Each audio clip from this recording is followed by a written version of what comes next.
ஹே செல்லக்குட்டீஸ், welcome to our channel. வாங்க நம்ம இமேஜினேஷன் வேர்ல்டுக்குள்ளே போகலாம். Just imagine. இன்றைக்கி நம்ம பார்க்க போகிறது லீயோட எஃப்எஃப் தான், டீமன் ஸ்டார்லிங். வாங்க ஸ்டோரிக்குள்ளே போகலாம். போன பாட்டில் சாராவோ அப்படியே ஒரு உருவம் தெரியும், அதை பார்த்து பயந்து அலறி அடித்து கட்டலேருந்து அப்படியே கீழே விழுந்துடுறா. ஸோ விழுந்தவ மெதுப்பா ஒத்த கண்ணில் விடாது அப்படின்னு சொல்லிட்டு அப்படியே கண்ணை திறந்து பார்க்க இப்போ தான் தெரியுது அது வேற யாரும் இல்லை, அவளோட நிழலை தான். அதை பார்த்து தான் பயந்துருக்கும் பைத்தியம். ஸோ ஐயோ ஆத்தி, நம்ம நிழலாக இவ்வளோ கொடூரமாக இருந்துச்சு அப்படின்ட்டு அப்படியே மெதுவாக எழுந்து இப்போ அப்படியே நிற்க அவளோட ரிஃப்ளெக்ஷன் மிரரில் பார்க்குறா. அதை பார்த்து இன்னும் அலறிட்டு அப்புறமா நம்மளை இவ்வளோ கேவலமாக இருக்கும், சேச்சே இப்படி கண்ணாடியை பார்த்து நல்லா பார்த்து பயந்துட்டு இருந்தால் வேலைக்காகாது அப்படின்னு சொல்லிட்டு இருக்கும்போதே தூரத்தில் ஒரு நாய் நான் கத்துற சவுண்டு கேட்டதும் அவ்வளோதான், இங்கே இவளுக்கு அல்ல இல்லை ஆத்தி, நான் என்ன பேய் மாதிரி கத்துது. இதுக்கு மேலே இருந்தால் சாரா டெட் பாடி கன்ஃபார்ம். மற்ற பேய்ங்க உன்னை பயமுடுத்தினது போய் நாளைக்கு நீயே பேய் ஆயிடுவ, இதுக்கு மேலே தாங்காது. எஸ் ஆகிருடி. இந்த தமிழ் ஒரு பழமொழி சொல்லுவாங்களே, தெரியாத பேயை விட தெரிஞ்ச பிசாசு மேலே கண்டு போயிட்டு சிக்கி சீரழிகிறதுக்கு நமக்கு தெரிஞ்ச நம்ம புருஷன் எவ்வளவோ பரவாயில்ல. அப்படியே இதுக்கு மேலே மான அவமானத்தை பார்த்தா வேலைக்காகாது. ரோசத்தெல்லாம் தூக்கி போட்டுட்டு புருஷன்ட்ட சரண்டர் ஆயிரடி சாரா அப்படின்னு சொல்லிட்டு கதவை திறந்தவளோ அவன் ரூமுக்கு போகிற வரைக்கும் கூட பயம் தாங்கலை. கண்ணை மூடிக்கிட்டு அப்படியே மூட்டைக்குள்ளே பூந்து பெருச்சாலி ஓடுற மாதிரி குடுன்னு ஓடிட்டுருக்கா. அவ்வளோ மனசுக்குள்ளெல்லாம் புயல் வேகத்தில் போயிட்டுருக்கு, எந்த பேயும் குறுக்க வந்துடக்கூடாது சாமி அப்படின்னு வேண்டிக்கிட்டே குடுன்னு ஓடுறா. போனவளோ நல்ல வேலை அவன் நேரத்துக்கு அவன் கதவை வேறு லாக் பண்ணல. அப்பாடா கதவை தாப்பா பண்ணல, அது வரைக்கும் பரவாயில்ல, இல்லை பூந்துடி சாரா அப்படின்னு பூரா இங்கே பப்புற பேனை ஃபெலிக்ஸோ வந்து கையை காலெல்லாம் நீட்டி தூங்கிட்டு இருக்க. படுபாவி, அங்கே நான் பயத்தில் செத்துட்ருக்கேன், இவன் ஜாலியாக தூங்குறானே, டே தள்ளி படுறா, இடத்தையே காணும், சூப்பர் பெட்டில் இவனே படுத்திருக்கான் அப்படின்னு சொல்லிட்டு மெதுவாக ஃபெலிக்ஸை ஏங்க அப்படின்னு சொல்லிட்டு அப்படியே வந்துட்டு சாரா மெதுவாக எழுப்ப அவனும் நல்லா தூங்கிட்டு இருந்துருவேன். அப்படியே அரக்கண்ணில் அப்படின்ட்டு அப்படியே முழிக்கிறான். ஸோ இவ்வளோ அப்படியே இன்னும் முக்காடோடு தான் நிற்கிறா, பயத்தில் இருக்கால. ஸோ வந்துட்டு முக்காடு கண்ணு மட்டும்தான் தெரியுது. அவனும் ஏதோ திருடம் போல இருக்கு அப்படின்ட்டு யார் கேட்டுகிட்டே இருக்க சொல்ல மாட்டியா அப்படின்னு சொல்லிட்டு இப்போ அங்கே பக்கத்தில் இருந்தால் ஒரு பூச்சாடியை தூக்கி அவன் தலையில் போட பார்க்க சாராவா ஐயோ என்னங்க நான் தான் சாரா, என்னை அடித்து கொண்டுருவீங்க, அப்புறம் நீங்கள் விதவே ஆயிடுவீங்க அப்படின்னு சொல்லிட்டு அவ்வளோ தலையில் கை வச்சுட்டு பயந்து போய் அப்படியே கத்த. இங்கே ஃபிலிக்ஸோ இப்போ தான் கண்ணு கசக்கிட்டு நல்லா ஒத்து பார்க்குறான். அதானே எந்த திருடா எழுப்பிட்டு திருட போகிறான் சே அப்படின்ட்டு அவனும் ஃப்ளவர் வாஷை பக்கத்தில் வச்சுட்டு இப்போ தான் சாராவை நல்லா கவனிக்கிறான். அவ்வளோ அப்படியே வந்துட்டு ஃபுல்லாக பெட்ஷீட்டில் கவர் பண்ணிட்டு வந்திருக்கா. அவள் கோலத்தை பார்த்ததுமே அவனுக்கு சிரிப்பு தாங்க முடியல, சிரிக்க ஆரம்பிச்சிடுறான்.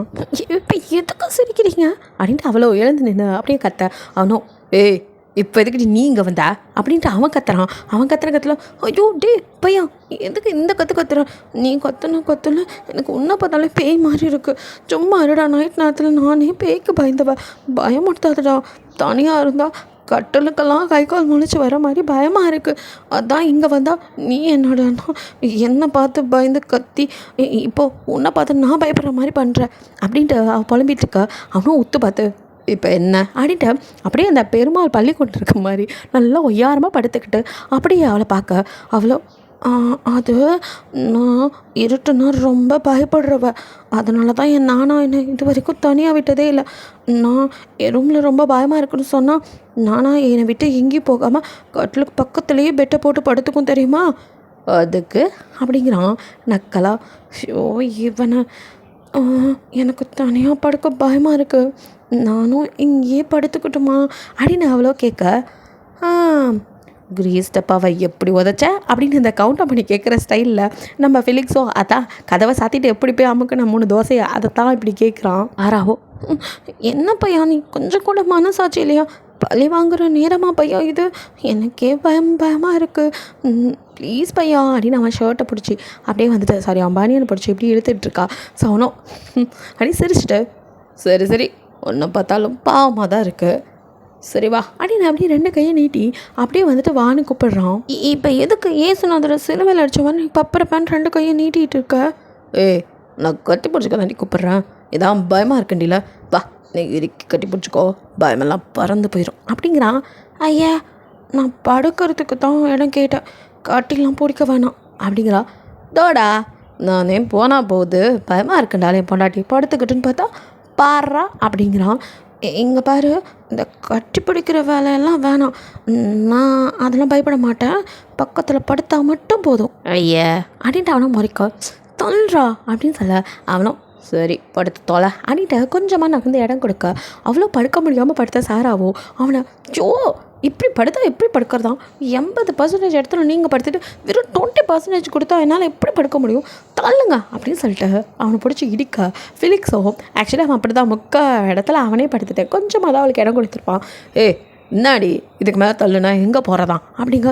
ஏண்டா மலை மாடு அதான் அம்புட்டு இடம் இருக்கு, மாடு மாதிரி என் மேலே தான் வந்து விழுணுமா, நகத்து படுத்தா தான் என்னவா அப்படின்னு அவள் புலம்பிட்டே இருக்க.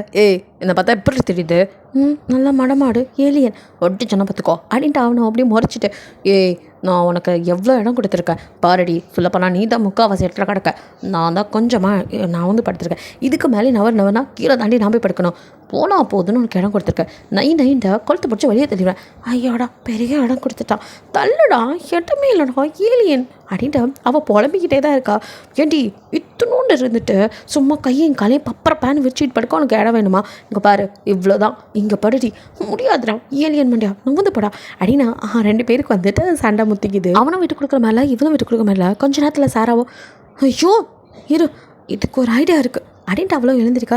எதை ஐடியாவா, உன் மண்டையில் மூளைன்னு ஒன்று இருக்கிறதே பெரிய விஷயம், இதில் ஐடியா வேறு என்னடி இந்த அர்த்த ராத்திரியில் பண்ண போகிற, அட கத்தாத்த பையா இரு வரேன் அப்படின்னு சொல்லிட்டு அவ்வளோ எதையும் எடுத்துகிட்டு வந்து நீ எழுந்துரு, நான் எழுந்திரிச்சோன்னா நீ ஃபுல்லாக படுத்துக்குவா, அடைச்சி அல்ப அதெல்லாம் இல்லை எழுந்துரு சொல்கிறேன், என்னடி அர்த்த ராத்திரியில் உயிர் எடுக்கிற, உன்னை போனால் போதுன்னு உள்ள விட்டது தப்பாக போச்சு, கழுத்தை பிடிச்சி இப்போ தள்ளுறேன் பாரு அப்படின்னு அவன் கத்திட்டு ஐயோ ரொம்ப தான் பண்ணுறான் அப்படின்னு சொல்லிட்டு எழுந்து நிற்க வச்சவன ஒரு வழியாக. இப்போது அவள் எடுத்துகிட்டு வந்து இன்ச் டேப் தான், ஸோ அதை வச்சுட்டு அப்படியே வந்துட்டு கட்டில் வந்து அளவெடுத்து அதில் பாதியில் நடுவில் வந்துட்டு ஒரு கோட்டை போட்டு இங்கே பார்த்துக்க பையா, இந்த கோட்டுக்கு அந்த பக்கம் உன்னோட இடம், இந்த பக்கம் என்னோட இடம், இந்த கோட்டை தாண்டி நீயும் வரக்கூடாது நானும் வரமாட்டேன், பேச்சாக இருக்கணும், எப்படி என்னோடய சாமர்த்தியம் அப்படின்னு சொல்லிட்டு அவ்வளோ சீன் போட்டுட்ருக்க.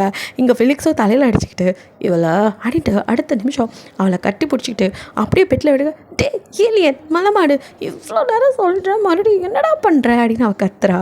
போட்டு அடித்து கடிச்செல்லாம் வைக்க இவனும் சும்மா படு பாப்பா ரொம்ப பண்ணிகிட்டு இருந்தா அப்புறம் கதிர ரேப் பண்ணிட வேண்டி அப்படிங்க. அவ்வளோதான் டக்குன்னு சாரா அப்படியே ஆஃப் ஆகிடுறா. ஃபிலிக்ஸோ அது அப்படிங்கிற மாதிரி கண்ணை மூடிட்டு அவளை இறுக்கி கட்டி பிடிச்சிட்டு படுத்திருக்கா. இங்கே சாராவோ அவ்வளோ நேரம்லாம் அமைதியாக இருந்தால் நம்ம சாரா இல்லையே அவளால் வாயடங்க முடியுமா, அவ்வளோ ஃபிலிக்ஸ் அப்படின்னு கூப்பிட்றா. அப்படிங்க நான் கண்ணை மூடிட்டே அன்னைக்கு ஏன் அப்படி சொன்னேன் எப்படி அப்படின்னு நான் கேட்குறான். அதான் அன்னைக்கு நானாக்கிட்ட என்ன ரேப் பண்ணிட்டேன்னு. அது நான் ஏற்கனவே எல்லாத்துக்கும் தப்பானவனை தான் இருக்கேன், அதில் இன்னொரு பழி சேர்ந்தா ஒன்றும் தப்பில்லை, அதனால தான் எல்லா பழியும் என்னோட தான் இருந்துட்டு போட்டோம், உன்னை யாரும் தப்பாக சொல்லக்கூடாது, என் பாப்பாவை யாரும் தப்பாக நினைக்கக்கூடாது, என் பாப்பாடி உன்னை நான் விட்டு கொடுத்துருவேனா, எனக்கு தெரிய வேண்டிய மனசு, உன்னால் எனக்கு துரோகம் பண்ண முடியாது, அப்படி ஒன்று நடந்துச்சுன்னா அது எனக்காக முழுக்க நீ எனக்காக பண்ணது, கண்டிப்பாக உன் அண்ணக்கிட்ட மறுநாளே நீ எல்லாத்தையும் சொல்லிடுவேன்னு எனக்கு தெரியும், அதனால தான் விடிஞ்சு விடியாமல் ஓடோடி வந்தேன், ஆனால் நீ அதுக்குள்ளே எல்லாத்தையும் சொல்லிட்ட, என்னால் என்ன தப்பானவளாக எல்லார் முன்னாடியும் காட்டிக்க முடியாதுடி, ஏன்னா நீ பாப்பா எனக்காக அவ்வளோ பெரிய விஷயம் பண்ணியிருக்க, உனக்காக இதை கூட ஏற்றுக்க மாட்டேன், பேசாமல் கண்டதை யோசிக்காமல் தூங்குடி, உனக்கும் எனக்கும் இனி எல்லாமே வந்து உன்னோட விருப்பத்தோடு மட்டும்தான் நடக்கும் ஓகே அப்படின்னு சொல்லி ஃபோர்ஹெட்டில் அப்படியே கிஸ் பண்ணிவிட்டு அப்படியே அவளை ஹக் பண்ணிவிட்டு ஃபிலிக்ஸ் தூங்க ஏலியன் அப்படின்னு சொல்லி சிரிச்சுட்டு அவளும் உன்னோட செஸ்ட்டில் அப்படின்னு அழுத்தி கிஸ் பண்ணிவிட்டு அப்படியே தூங்குறா. இங்கே பங்க்ஷனும் வந்துட்டு இந்த நம்ம தாரா கிட்ட என்ன சாப்பிட்ற அப்படின்னு கேட்டுப்பான். அவளும் வந்துட்டு யோசிக்காமல் டக்குன்னு கொஞ்சம் விஷம் இருந்தால் தரையிலா அப்படின்னு கேட்டிருப்பா. அவனுக்கும் தூக்கி வாரி போடுது இது அப்படின்னு சொல்லிட்டு பார்க்க அவளுக்கு அவளோட மனநிலை என்னன்னு புரிஞ்சுக்க முடியுது. ஸோ பங்க்ஷன் அதுக்கு மேலே அங்கே நிற்கவே இல்லை. அவன் மனசை வந்துட்டு காயப்படுத்தவோ எதுவும் வந்துட்டு மறுபடியும் அவள்கிட்ட கேட்கவோ விரும்பலை. ஸோ அப்படியே சத்தம் இல்லாமல் அவன் பாட்டுக்கு போய் ரெஃப்ரெஷ் ஆக போயிடான். இங்கே அப்படி கேட்டவளோ அப்படியே விட்டத்தை அண்ணாந்து பார்த்து எதையோ வெறிச்சு பார்த்துட்டு அப்படியே தான் உட்காந்துருக்கா. கொஞ்சம் கூட அசையலை. அவள் மனசுக்குள்ளே அத்தனை இது இருக்குது. ஸோ அப்படியே அவள் உட்காந்துருக்க. அவளை பார்த்துக்கிட்டே அப்படியே நம்மளோட ஷேடோவோ அவளே தான் பார்த்துட்ருக்கான். என்ன இருந்தாலும் கொஞ்ச நாள்னாலும் அவனும் பழகியிருப்பான்ல. ஸோ அவளோட கஷ்டம் அவனால் புரிஞ்சுக்க முடியுது. வாய் தான் இல்லையே தவிர நம்மளுக்கு உணர்வுகள் புரியாதா என்ன. ஸோ அவனும் பாவமாக அவளை அப்படியே பார்த்துட்டு உட்காந்துருக்கான். ஃபங்க்ஷனும் வந்துட்டு ரெஃப்ரெஷ் ஆகிட்டு வந்தும் கூட பேசலை. ஏன்னா அப்படியே அவள் எதையும் விரித்து பார்த்துட்டு இருக்குது அவனால் புரிஞ்சுக்க முடியுது. ஸோ சத்தம் இல்லாமல் போய் அவன் சமைக்க ஆரம்பிக்கிறான். ஸோ அந்த டயத்தில் கூட அவன் 2 பேத்துக்காகவும் சமைச்சு சப்பாத்தி பண்ணி எடுத்துகிட்டு அப்படியே வந்து அங்கே அசையாமல் உட்காந்துருக்க கையில் கொடுத்து சாப்பிடு அப்படிங்கிறான். ஹலோ, எனக்கு இதெல்லாம் வேணாம் அப்படிங்கிறா. சாப்பிடுமா அப்படிங்கிறான். நான் சொல்கிறது உங்களுக்கு புரியலையா? நீக்கு இதெல்லாம் வேணாம், கொஞ்சம் விஷம் கொடுக்குறேலாம், சாப்பிட்டு என்னோட ஜீவனை முடிச்சுக்கிறேன். என்னால் இதுக்கு மேலே எல்லாத்தையும் கேட்டுட்டு இருக்க முடியாது அப்படின்ட்டு அவ்வளோ அப்படியே உழைஞ்சாளுங்க. எது விஷமா? எந்த பிள்ளை என்ன ரசம் கேட்குற மாதிரி விஷம் கேட்டுட்ருக்கு? விஷம்லாம் இல்லை, வீட்டில் நேற்று வச்ச ரசம் இருக்குது, அதுவே விஷம் மாதிரி தான் இருக்கும், வேணா தரேன், சாப்பிட்டு தூங்கு அப்படிங்கிறான். அவ்வளோ எது அப்படின்னு இந்த நேரத்தில் கூட காமெடி பண்ணுறவனை புரியாமல் பார்க்குறா. கொஞ்சம் இவ்வளோ தான் எனக்கு பொறுமைங்கிற மாதிரி. அட ஏமா நீ வேற அப்படின்ட்டு அவனும் தட்டைப்பா கையிலேருந்து பிடிங்கி, இப்போ நீ இதை சாப்பிட போறியா இல்லையா? விஷம் கிஷான்ட்டு விஷம் கொடுக்க அவனை இங்கே கூட்டிகிட்டு வந்தேன். இங்கே பாரு, உங்கள் அப்பா ஏதோ விரக்தியில் ஆதங்கத்தில் கத்திட்டு இருக்காரு. அவருக்கு உண்மை புரியும் போது இப்போல்லாம் ஏண்டா பேசினாலும் அவரே வருத்தப்படுவார். இப்போயும் ஒன்றும் கேட்டு போல, நான் போய் உங்கள் அப்பா கிட்டே பேசுகிறேன், அவரே சரியாயிடுவார், அப்புறம் உன்னை கூப்பிடுவார், புரியுதா? இப்போ சாப்பிடு அப்படின்னு. அவனுக்கும் தெரியும் எப்படியும் அவர் இதெல்லாம் ஒத்துக்க போகிற ஆள் கிடையாதுன்னு. ஆனாலுமே வந்துட்டு அவளோட மனசு ஆறுதலுக்காக சாப்பிடணும் அப்படிங்கிறதுக்காக அவன் சொல்ல, இதெல்லாம் புரியாத அளவுக்கு ஆளாக அவ. ஸோ அவளும் வந்துட்டு யார் அவர் புரிஞ்சுக்குவாரா அப்படிங்கிற மாதிரி பார்க்குறா. அது அவனுக்குமே புரியுது, என்ன தான் பண்ண முடியும். ஸோ இவ்வளோ தூரம் உயிரை காப்பாற்றி கூட்டிகிட்டு வந்திருக்கான். ஸோ சும்மா விஷம் கொடுன்னா என்ன, கடையில் காஃபி கேட்குற மாதிரி இவன் விஷம் கேட்டுட்டு இருந்தா அவன் கடுப்பாக மாட்டான். இந்த பாரு, விஷம் பேசிகிட்டு இருந்தா அடித்து பல்லுகளெல்லாம் கழட்டிடுவேன், ஒழுங்காக சாப்பிடு அப்படிங்க. நேக்கு வேணாம், பசிக்கலை அப்படிங்கிறா. ஐயோ, இவள்கிட்ட இந்த மயிலனா இறக்கப்படாது, கொடு அப்படின்னு அந்த தட்டை இப்போ பிடிங்கிட்டேன். அப்படியே உட்காந்தவனும் உன்ட்ட கேட்குறதுக்கு பேசாமல் நானே ஊட்டி விடலாம் அப்படின்ட்டு. இப்போ வாழ்க்கையில் பல கஷ்டம் இருக்க தான் செய்யும், இல்லைன்னு நான் சொல்லவில்லை. அதுக்காக சாப்பாட்டு மேலே அந்த கோவத்தெல்லாம் காமிச்சிட்டா இல்லை சரியாயிருமா? என்ன செஞ்சாலும் வயிற்றுக்கு வஞ்சனை வைக்கக்கூடாதுன்னு சொல்லுவாங்க. ஸோ நல்லா சாப்பிட்டுட்டு ஃபீல் பண்ணு என்ன அப்படின்னு சொல்லிட்டு அவனும் அப்படியே வந்துட்டு சாப்பாட்டை பிசைஞ்சு அவளுக்கு அந்த சப்பாத்தி எடுத்து ஊட்ட. அவ்வளோ சாப்பிடும் போது அவளுக்கு அழுகையாக வருது, அடக்கிட்டு தான் சாப்பிட்றா. அப்பயும் இப்படி ஃபங்க்ஷன் இன்னும் சாப்பிடாம தனக்கு ஊட்டுறதுனால, நீங்கள் சாப்பிட்லையா அப்படின்னு கேட்குறா. பசிக்கிறது தான், சாப்பிட்ணும், உன்னை கூட்டிகிட்டு அப்புறம் சாப்பிட்றேன் அப்படின்ட்டு அவன் ஊட்ட. வச்சுச்சோ அப்படின்னு சொல்லிட்டு அவசரமாக அவன் சாப்பிடல, பசியோடு இருக்கான்னு தெரிஞ்சதும் எவ்வளோ ஒரு அவளோட லவ், ஒரு பியூரிட்டி. ஸோ வந்துட்டு அவளால் எப்படி வந்துட்டு அவனோட பசியை வந்து தாங்கிக்க முடியும். ஸோ டக்குன்னு ஒரு பக்கத்தில் வந்து பிச்சு அப்படியே வந்துட்டு குருமாவில் டிப் பண்ணி அப்படியே வந்துட்டு அவன்கிட்ட அப்படியே நீட்டுறா. ஸோ அவனும் அப்படியே அவளே பார்க்குறான். அவன் கண்ணில் லைட்டாக டியர்ஸே வந்துச்சு. பிகாஸ் ஃபங்க்ஷனுக்கு இந்த மாதிரிலாம் யாருமே என்ன தான் சாரா வந்து சிஸ்டராக இருந்தாலும் இந்த அளவுக்கு வந்துட்டு அவனை கேர் பண்ணியிருக்க மாட்டாள்ல. அவன் ஒரு ஜாலியான டைப், அவளை தான் அவன் கேர் பண்ணிட்டு தெரிஞ்சான். ஸோ வந்துட்டு தன்னை முதல் முறையாக ஒருத்தி ஊட்டி விடுறா, தப்பாசி அறிஞ்சு டக்குன்னு சாப்பாடு கொடுக்குறான்னு அவனுக்கே ஒரு மாதிரி சொல்ல முடியாத ஒரு உணர்வு. ஸோ ஃபங்க்ஷனுக்கு கண் கலங்க. ஆனால் அவன் வாயில் வாங்காமல் இருந்ததை நினச்சி உடனே தாராவோ, அச்சோ சாரி, நீங்கள் பசிக்கிறதுன்னு சொன்னதும் இன்றைக்கு டக்குன்னு உங்களுக்கு கொடுக்கணுன்னு தான் தோணிடுச்சு, அதனால தான் ஏன் எச்சில் பதார்த்தத்தை கொடுத்துட்டேன், சாரி, நீங்கள் வேறு இடத்து சாப்பிடுங்கோ, நான் இதை சாப்பிட்டுக்கிறேன் அப்படின்ட்டு அவளும் வந்துட்டு டக்குன்னு குற்ற உணர்ச்சியில் ஒரு மாதிரி ஃபீல் பண்ணிவிட்டு கையை அப்படியே இழுக்க போக ஃபங்க்ஷனும் அடுத்த நிமிஷம் அவள் எச்சின்னு சொன்னால் அதை சாப்பிட்டேன், நம்ம சாப்பிட்டு அதை எச்சின்னு தான் சொல்லுவோம். ஸோ அந்த மீனிங்கில் சொல்லுவோம். அவனுக்கு அது புரியாமல் ஒன்றும் இல்லை, இவன் கொடுக்குறத நினச்சி தான் ஃபீல் பண்ணியிருப்பானே தவிர அதை வந்துட்டு அவன் என்ன சொல்கிறது இலக்க அவன் விரும்பலை. அவள் கொடுக்கறதே பெருசுன்னு அவனுக்கு தோண டக்குன்னு அந்த கையை பிடிச்சி அப்படியே அவன் வாய்க்குள்ள அந்த சப்பாத்தியை வாங்கிக்கிறான். ஸோ இவ்வளோ கஷ்டத்துக்கு நடுவில் ஒரு சந்தோஷமாக அவளுக்கு ஏதோ மனசில் ஓரத்தில் ஒரு சந்தோஷம் வருது. ஸோ உடனே அவளோட சிரிப்பை அடக்கிக்கிட்டு அப்படியே சாப்பாடு அவனுக்கு டக்குன்னு ஊட்ட ஆரம்பிக்க. அவனுக்குமே இது புதுசாக இருக்குது, ஒருத்தி தனக்காக வந்து இந்த மாதிரி பண்ணுறான்னு. ஸோ கேர் பண்ணி ஊட்டுறதா அவன் வந்துட்டு முதல் முறையாக அனுபவிக்கிறான். அவனுமே ஒன்றுமே சொல்லாமல் வாங்கிக்கிறான். அவளோட எச்சில் பட்டது அவனுக்கு தேவாமிர்தமாக இருக்குது, ஃபங்க்ஷனோடது அவளுக்கு தேவாமிர்தமாக இருக்குது. ஸோ மாற்றி 2 பேரும் அப்படியே ஊட்டிக்கிட்டு தீர்ந்து போகவும் மறுபடியும் எடுத்துகிட்டு வந்து வச்சு கூட அதே மாதிரி தனித்தனியாலாம் சாப்பிடல, ஒரே தட்டில் தான் 2 பேரும். அப்பையும் கூட ஃபங்க்ஷன் அவளுக்கு ஊட்டவும் அவள் ஃபங்க்ஷனுக்கு ஊட்டவும் இப்படி தான் ஃபுல்லாக சாப்பிட்றாங்க. சாப்பிட்டு முடிச்சதுமே ஃபங்க்ஷன் ஹேண்ட் வாஷ் பண்ண. ஸோ அங்கே இருந்த எல்லா டிஷ்ஷையும் வந்துட்டு அவள் தான் கழுவி வைக்கிறா, பாத்திரத்தெல்லாம் கழுவி எல்லாம் க்ளீன் பண்ணுறா கிச்சனையே. நீ அப்படின்னு அப்படியே கிட்ட வர, ஏன் நான் பண்ணக்கூடாதா அப்படின்ட்டு அப்படியே பாவமாக பார்க்க அப்படி இல்லை அப்படின்னு சொல்லிட்டு அதுக்கப்புறம் அவனால் எதுவும் சொல்ல முடியல. அவனுக்கு உரிமையோடு அவள் செய்கிறது பிடிச்சிருக்கு, அதை அவன் ரசிக்கிறான். ஸோ வந்துட்டு எதுவுமே சொல்லலை. இதை சொல்லப்போனால் உங்ககிட்ட கூட அவன் வந்துட்டு இந்த மாதிரி நடந்திருக்க மாட்டான், எதுவும் செய்யாது, இது நான் உனக்கு பண்ணுறேன், நீ கெஸ்ட்டு அப்படி தான் வந்துட்டு ட்ரீட் பண்ணிப்பானே தவிர, ஆனால் அப்படி வந்துட்டு தாராட்ட அவனால் இருக்க முடியல. அவளுக்காக எல்லாத்தையும் செய்யணும் அப்படின்னு அவனுக்கு தோணுது. ஸோ வந்துட்டு அவன் உடனே சரி நீ பண்ணு அப்படிங்கிற மாதிரி அவளுக்கு ஃப்ரீடம் கொடுக்குறான். அவளும் எல்லாத்தையும் வந்துட்டு க்ளீன் பண்ணி வச்சதும் அவனே அப்படியே வந்துட்டு சாராவோட ட்ரெஸ்ஸஸ் இருக்கும்ல, ஸோ அதை எடுத்துகிட்டு வந்து என் சிஸ்டரோட அளவு தான் நீ இருப்பேன்னு நினைக்கிறேன், இதில் சாராவோட ட்ரெஸ்ஸஸ் இருக்குது, அவள் ரொம்ப பழசெல்லாம் எதுவும் வச்சுருக்க மாட்டாள், மீடியமாக இருக்கும், ஆனால் அவள் யூஸ் பண்ணது தான் 1 டைம் 2 டைம் போட்டிருப்பா, அதனால் கொஞ்சம் அட்ஜஸ்ட் பண்ணிக்கோ, நாளைக்கு வேணால் உனக்கு நியூவாக அதை வாங்கித்தரேன், இப்போதைக்கு இந்த நைட் அப்படிங்கிறான். பரவாயில்ல, நீங்கள் சொன்னது எனக்கு சந்தோஷமாக இருக்குது அப்படிங்கிறா. சரி இந்த ரூமில் படுத்துக்கோ, நிம்மதியாக தூங்கு, எதையும் நினைக்காத, எல்லாம் ஒரு நாள் மாறும், நான் பக்கத்து ரூமில் தான் இருக்கேன், எதுனாலும் கூப்பிடு, உடனே வரேன் அப்படிங்க. அப்படின்னு சொல்லிட்டு அவன் சொன்னது அவனோட இருக்கிறது அவ்வளோ சந்தோஷமாக இருக்குது சாராக்கு. ஸோ அவளை கையிலே பிடிக்க முடியல, இப்படி ஒரு நிலமையில இவன்கிட்ட வந்து சேரணுமாங்கிற ஒரு வருத்தத்தை தவிர அவளுக்கு பெருசாக எதுவுமே இல்லை, சந்தோஷமாக இருக்கான். ஸோ சாராவோட ட்ரெஸ்ஸே ஒன்றில் வந்துட்டு அவள் வந்துட்டு ரெஃப்ரெஷ் ஆகிட்டு வியர் பண்ணிவிட்டு நிம்மதியாக படுக்க.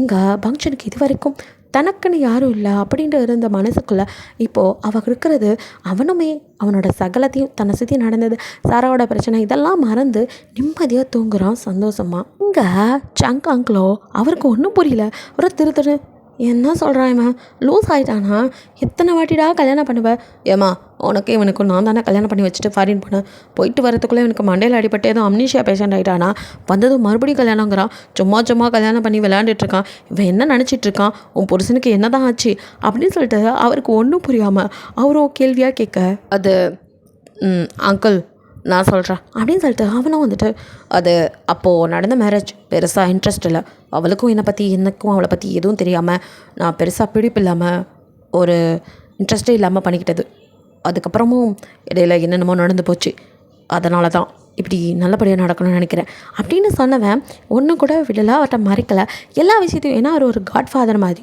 அவனுக்கு. ஸோ அவருக்கு மட்டும்தான் இது வரைக்கும் அடங்கிட்டு இருந்தவன் இப்போ தான் முதல் முறையாக உங்களோட அன்புக்கு அடிமையாக இருக்கான், மற்றபடி யாருக்கும் அடங்காதவன். ஸோ லியோ வந்துட்டு எதையும் மறைக்கலை, எல்லாத்தையுமே நடந்ததை அவர்கிட்ட அப்படியே சொல்ல அவரோ அவ்வளோதான் செம்ம கடுப்பாயிடுறாரு. நீ எல்லாம் மனுஷனோட, ஒன்றை போய் நம்பி ஒரு சின்ன பொண்ணை விட்டுட்டு போன பாரு, என்ன சொல்லணும் அப்படின்ட்டு செம்ம கடுப்பில் புள்ளின்னு ஒன்று விடுறாரு. அது அங்கிள் எனக்கு புரியுது, அதெல்லாம் சரி பண்ணணுன்னு தான் இப்போது வாய் பேசாதடா, என்னடா ஆம்பளைங்கிற திமுறா, ஆம்பளைனா நீ என்ன வேணாலும் பண்ணலாம்னு நினப்பா, ஒரு சின்ன பொண்ணு எதுவும் தெரியாதவளை விட்டுட்டு போனால் எப்படி பார்த்துக்கணுங்கிற அறிவு கூட இல்லை, என்னெல்லாம் பண்ணி வச்சுருக்க, இதையெல்லாம் பண்ணிவிட்டு என்கிட்ட தைரியமாக சொல்கிறேன், உனக்கு எவ்வளோ திமிரு அப்படின்னு மறுபடியும் அடிக்க அவர் கையை வாங்கிட்டு வர. பட் லியோ கொஞ்சம் கூட செய்யலை, அவனை பெருசாக வந்து எந்த இதுவும் கிடையாது, அவர் தானே அவர் அப்பா மாதிரி அடிச்சுட்டு போட்டோம் அப்படிங்கிற மாதிரி நிற்கிறான். உங்களுக்கு தான் ஒரு மாதிரி இருக்க, மொதல் அடிக்க வந்துட்டு நீங்கள் பயந்துப்பீங்க, ரெண்டாவது அடிக்க அவர் கை வாங்க உங்களால் முடியல, டக்குனுக்கு இருக்கு வந்து அப்பா வேணாம் ப்ளீஸ் அப்படின்னு சொல்லிட்டு நீங்கள் இப்போ அவர் கையை பிடிச்சிட்டு அடிக்க விடாமல் தடுக்கிறீங்க. உங்களை அப்படியே பார்க்க ப்ளீஸ்ப்பா புரிஞ்சுக்கோங்க, முன்ன மாதிரி இல்லை, அவர் தப்பானவராக இருந்தார், இப்போ முழுசாக மாறிட்டாருப்பா, எனக்காக எலி மாறிட்டார், அவர் என் மேலே உயிரே வச்சுருக்காரு, இப்போ போய் அவரை அடிக்கிறது நல்லா இல்லை, ப்ளீஸ்ப்பா புரிஞ்சுக்கோங்க அப்படின்னு சொல்லிட்டு நீங்கள் அப்படியே கெஞ்சி அவருக்கு வந்துட்டு நீங்கள் புரிய வைக்கிறீங்க லீ திருந்திட்டான் அப்படிங்கிறத. ஸோ நீங்கள் இந்த அளவுக்கு ஸ்ட்ராங்காக பேசும்போது அவருமே கொஞ்சம் கண்ட்ரோல் ஆகுறாரு. உனக்காக நான் விடுறேன் அப்படின்னு சொல்லிட்டு அப்படியே சோஃபாவில் மறுபடியும் உட்காந்து வரும். சரிடா இப்போ என்ன தான் பண்ணணுங்கிற அப்படின்னு கேட்குறாரு. அது அங்கிள் இப்போது இந்த டைம் நடக்க போகிற கல்யாணம் கிராண்டாக இருக்கணும், எல்லாருக்கும் தெரிஞ்சு ரொம்ப பெருசாக நடக்கணும், இந்த உலகத்துக்கே இந்த லியோட ஒய்ஃப் இந்த ஹீரான்னு தெரியணும், அந்த அளவுக்கு நாங்கள் காதலோட ஒன்று சேர்கிற எங்கள் கல்யாணம் நல்லபடியாக நடக்கணும், அதை நீங்கள் தான் பண்ணி வைக்கணும் அப்படின்னு சொல்லிட்டு கேட்க, ஓகே ஃபைன் அப்படின்னு அவரும் சிரிச்சிட்டு ஓகேம்மா அப்படின்னு உங்கள் தலையை அப்படி தடவிட்டு, இப்போ என்னடா உனக்கு கிராண்டாக வெட்டிங் வைக்கணும், எல்லாருக்கும் தெரிஞ்சு இவ தான் பொண்டாட்டி நீ ஊர் முழுக்க காட்டிக்கணும் அதானே, ஆமாம் அப்படிங்கிறான். சரி ஓகே நாளையிலேருந்து அந்த வேலையை ஸ்டார்ட் பண்ணிடலாம், கூடிய சீக்கிரமே உங்களுக்கு கிராண்டான ஒரு வெட்டிங்கை அரேஞ்ச் பண்ணிடுறேன். சரி மாமா அப்படின்னு சொல்லிட்டு அவன் சொல்லிட்டு இருக்கா. சரி அப்போ நான் கிளம்புறேன், வந்த வேலை முடிஞ்சுன்னு நினைக்கிறேன், நான் கிளம்புறேன், நீ ஜாக்கிரதையாக இரு, அப்புறம் என் பொண்ணை நானே அழைச்சிட்டு போகிறேன், அவள் இந்த கல்யாணம் முடிகிற வரைக்கும் என் கூடவே இருக்கட்டும், வேமா போகலாம் அப்படிங்கிற மாதிரி அவர் அசால்ட்டா அழுங்காமல் குலுங்காமல் லீ தலையில் ஒரு குண்டு எடுத்து போட லீயோ அவ்வளோதான் பதறி போயிடுறான். அவர் என் பொண்ணை அழைச்சிட்டு போகிறது எங்கள் ஆட்டங்கன்னு இருக்கும். அவர் பாட்டுக்கு வாமா போகலான்னு என்னது ஹேண்ட்பேக்கை தூக்கி மாட்டுற மாதிரி உங்களை கையை பிடிக்கா அவ்வளோதான் அவன் வாட் அப்படின்னு அப்படியே என்னமோ மூஞ்சில் தீயள்ளி போட்ட மாதிரி எழுந்திரிச்சு நிற்கிறான். இங்கே நம்ம ஃபிலிக்ஸோ காலையில் எழுந்ததும் அவனோட வேலை தான் இப்போ பொண்டாட்டி மாதிரி அவன் தான் வந்துட்டு எல்லா வேலையும் செஞ்சிட்ருக்கான். வேலை ஆம்பளைக்கு வேலை பொம்பளைக்கு வேலை அவ்வைஷன் மிக மாதிரி அவனே வந்துட்டு காஃபி போட்டு காலையில் வந்து டிஃபனும் ரெடி பண்ணிகிட்ருக்கா. இங்கே நம்மால் சாராவும் மெதுவாக எழுந்து குளிச்சுட்டு எப்படியும் ஃபங்க்ஷன் எப்படி சமைச்சு வச்சா சாப்பிட்டுட்டு கிளம்புவா. அதே மாதிரி அவள் பாட்டுக்கு வந்து அவனுக்கு முன்னாடி அந்த அவன் போட்டு வச்ச காஃபியை குடித்து சாப்பாட்டை சாப்பிட்டுட்டு எனக்கு இன்டென்ஷனுக்கு டைம் ஆச்சு, நான் வேறு கம்பெனிக்கு போகணும், இல்லைன்னா அந்த பாஸ் மண்டே ஓவராக பண்ணுவான் அப்படி இப்படின்ட்டு அவனை பற்றியா அவன்கிட்ட கழுவி ஊற்றா. அவனோ உன்னை ஓவராக தாண்டா இவன் ஓட்டிகிட்டு இருக்கா அப்படிங்கிற மாதிரி முறைச்சி பார்க்க சரிங்க எனக்கு டைம் ஆச்சு கிளம்புறேன். இவ்வளோ நேரம் ஏலியன் மண்டையா போகும்போது மட்டும் போயிட்டு வரியா அப்படிங்கிற மாதிரி அவன் பார்க்க உன்கிட்ட பேசலாம் எனக்கு டைம் ஆச்சு அப்படின்னு அடியே ஓவராக தாண்டி பண்ணுற நானும் அதே கம்பெனி தான் அப்படிங்கிற மாதிரி அவன் சொல்லிட்டு இருக்க. அவன் எங்கே அதெல்லாம் கேட்க அங்கே இருந்தா. ஸோ அவ்வளோ அவனுக்கு முன்னாடி கிளம்பி ஓட எல்லாம் என் தலையெழுத்து. இந்த வீரம் படத்தில் சொல்லுவாங்களே கடைசி வரைக்கும் உங்களுக்கு அன்னி கையால் சாப்பாடு இல்லை அந்த பன்னி கையால் தானே அந்த மாதிரி தான் ஆயிடுச்சு என் நிலமை. பொண்டாட்டி கையால் சாப்பிட்லான்னு நினச்சா கடைசி வரைக்கும் நான் தான் அவளுக்கு சமைச்சு கட்டணும் போலவே. ஐயோ இந்த டேட் லிட்டில் பிரின்சஸ் மாதிரி இந்த நானா லிட்டில் பிரின்சஸை கல்யாணம் பண்ணது பெரிய தப்பாக போச்சு. ராட்சசி படுத்தி எடுக்கிறா அதனால் என் பாப்பா அப்படின்ட்டு அப்பையும் கூட ரசிக்க தவறலை. ஸோ அவனும் சிரிச்சுட்டு ஸோ அப்போ அவன் போட்ட காஃபியை குடிச்சு அவனையும் சாப்பிட்டுக்கிட்டு ஐயோ இவளை பற்றி ரசிச்சுட்டு நம்ம டைம் ஆயிடுச்சு, இவ பாரு அடிச்சு பிடிச்சி நமக்கு முன்னாடி ஓடிட்டா. சரி நம்ம கம்பெனி தானே பொறுமையாக போவோம், பைபிளை எங்கே போகுது அங்கே போய் வச்சுக்கலாம் அப்படிங்கிற மாதிரி இவனை பொறுமையாக கிளம்பி இப்போ ஆஃபீஸ்க்கு வரான். வந்தவனும் வந்துட்டு தேடுறது பொண்டாட்டியை தான்.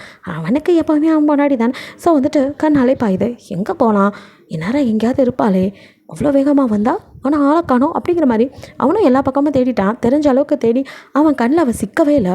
எங்கே போனான் ஆளைய கண்ணுன்னு கொஞ்சம் பதட்டமாகறான். உடனே கால் பண்ணி பார்க்கலான்ட்டு கால் பண்ணால் ஃபோனும் சுவிட்ச் ஆஃப்னு வருது. எதை சுவிட்ச் ஆஃபா, இங்கே சுவிட்ச் ஆஃப் பண்ணிவிட்டு என்ன பண்ணுறான் அப்படின்ட்டு அவனும் வந்துட்டு அவள் ஃப்ரெண்ட்ஸ் எல்லாம் இருக்காங்களே ஸோ அவங்கக்கிட்டலாம் போய் இப்போ விசாரிக்கிறான். மியா ஸ்வீட்டி அவங்கக்கிட்டலாம் போய் இங்கே சாரா இருக்காளா அப்படிங்கிற மாதிரி விசாரிக்க அவளா அவள் இன்னும் வரவே இல்லையே, நாங்களாம் அவங்க கூட தான் வருவான்னு நினச்சோம் அப்படிங்கிற மாதிரி சொல்ல வாட் இன்னும் வரலையா, எனக்கு முன்னாடி கிளம்பிட்டாலே அப்படின்னு அவன் மனசுக்குள்ளே நினச்சிட்டு நீங்கள் கேரியான் நான் பார்க்குறேன் அப்படின்னு சொல்லிட்டு வந்து உனக்கோ ஒன்றும் புரியல. இல்லையே அவன் நமக்கு முன்னாடியே கிளம்பி வந்தா இன்னும் ஆஃபீஸ் வராமல் எங்கே போனால், ஃபோன் வேறு சுவிட்ச் ஆஃப்னு வருது, ஏதோ சரியில்லை, வரும்போதே நம்மளே கூட்டிகிட்டு வந்திருக்கணுமோ அப்படிங்கிற மாதிரிலாம் யோசிக்கிறான். எனக்கு வந்துட்டு அமைதியாக இருக்க முடியல. ஐயோ இவ எங்கே தான் போனான் அவளையே காணமே, அவளாக வந்து ஆஃபீஸ் வந்துடுவான்னு விட்டது தப்பாக போச்சு. துருன்னு இருக்கவ யார்கிட்ட வம்பிழுத்து ஏதாவது பிரச்சனை பண்ணிட்டாலோ, வர வழியில் ஏதாவது பிரச்சனையாக இருக்குமோ, நம்ம தான் கவனிக்காமல் வந்துட்டோமோ அப்படின்னு சொல்லிட்டு அவனால் இனிப்பு கொள்ளலை. அவனுக்கு சாரா தான் எல்லாமே, சாரா தான் சர்வமும். அவன் சாரா இல்லைன்னா அவனோட உலகமே ஸ்தம்பித்த மாதிரி ஆயிடுது, உலகமே இருண்டு போன மாதிரி இருக்கு. இல்லை என் பாப்பா அவள் இல்லைன்னா அவ்வளோதான் அப்படின்னு இதயமோ படப்படன்னு நடிச்சுக்குது, ஏதோ தப்பாக நடக்க போகுது அப்படின்னு அவனுக்கு பதட்டமாகுது. இல்லை அவளுக்கு ஏதோ ஆக விட மாட்டேன், என் சாரா என் பாப்புக்குட்டி, அவள் எப்போவும் என்கிட்ட பத்திரமா இருப்பாள், என்னை நம்பி அவங்க அண்ணன் அவளை விட்டுருக்கான், அவளை நான் எப்போவுமே என்னை விட்டு போக வைக்க மாட்டேன் அப்படிங்கிற மாதிரிலாம் அவனுக்குள்ளேயே பேசிட்டு இதுக்கு மேலே இங்கே வெயிட் பண்ணக்கூடாதுன்னு ஆஃபீஸில் ஓரளவுக்கு வந்துட்டு சிசிடிவியும் செக் பண்ணிக்கிறான். இருந்தாலும் இங்கே எங்கேயாவது இருக்காளா, வேணும் நம்மளை பதற விடுறாளா, ஏன்னா பண்ணக்கூடிய ஆள் தானே. ஸோ சாராவை அவன் இந்த இடுக்கு இல்லாமல் ஆஃபீஸில் எல்லா பக்கமும் தேட அவள் இல்லைங்கிறத கன்ஃபார்ம் பண்ணிவிட்டு இதுக்கு மேலேயே வெயிட் பண்ணக்கூடாது அப்படின்ட்டு ஸோ வந்துட்டு அவன் எங்கெல்லாம் போயிருப்பா அப்படின்ட்டு அப்படியே தேட ஆரம்பிக்கிறான். ஒரு வேளை விளையாட்டுத்தனமாக எங்கேயாவது டெக்கை கொடுத்துட்டு கிளம்பிட்டாலோ அப்படின்னு ஐஸ்கிரீம் தானே சாப்பிட போவா, அந்த மாதிரி இடத்துக்கெல்லாம் போய் தேடுறான். அப்போ கூட மனசுக்குள்ளே ஒரு வேளை அவங்க அண்ணனுக்கு இது பார்க்க போயிருப்பாளோ ஃபங்க்ஷன் வீட்டுக்கு அப்படின்னு தோணுது.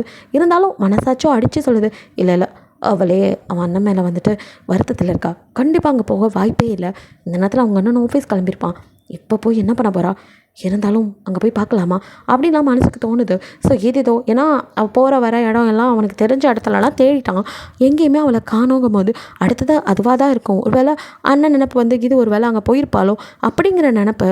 ஸோ அவனுக்கு இப்போ வீட்டுக்கு போகலாமா இல்லை அவங்க அண்ணனை பக்கம் ஆஃபீஸ்க்கு இது போயிருந்தா அங்கே போகலாமா அப்படின்னு ஒரு குழப்பத்தில் இருக்கான்.